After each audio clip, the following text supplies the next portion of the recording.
Well, we have a follow-up to a story now we first brought you about 3 months ago on June 25th that involved new proposed rules from the state of Oregon that would have required small dairies like Sarah King's to build out expensive waste treatment systems.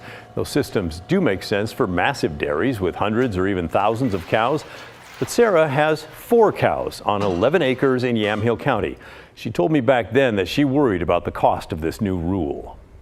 It could have been anywhere between $15,000 all the way easily up to $100,000 or more, depending on the level of infrastructure that they're going to require from us.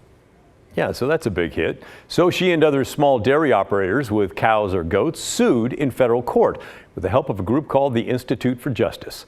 They argued that the new rules were not constitutional in part because they were actually requested by large operations in the Oregon dairy industry. Well, the update is Sarah won the battle. Last week, the Oregon Department of Agriculture put out new rules on dairy operations with the unglamorous heading, ODA announces final Senate Bill 85 rules. The key portion states that a confined animal feeding operation, or CAFO, is an operation that engages in the feeding or holding of animals in buildings, pens, or lots not sustaining vegetative growth in the normal growing season for 12 hours or more per day for more than 120 days in a 12-month period.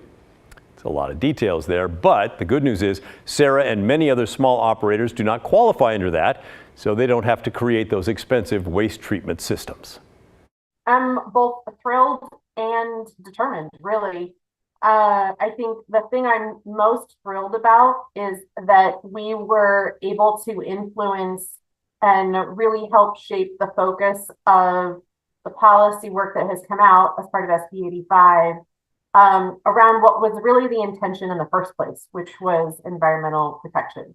And we were able to help connect the dots when it came to what is the intention versus the practical application of the things that were being considered in the moment, and really get clear about what does that mean for farms of our size, small scale farms in this case, and how can we, who are already doing our best work to take environmental protection measures, continue to do the thing that is our #1 goal, which is manage our land, animals in a healthy and environmentally considerate way, and serve our communities in the way that they need.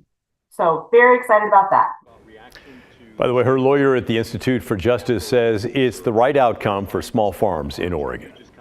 One of the things that we were always trying to accomplish with this lawsuit is to make sure that small farms can stay small farms and that the small farming way of life is something that stays legal and is promoted both in Oregon and nationwide. What the state did essentially threatened the existence of small farmers, not just my clients, but all small farmers throughout the state of Oregon.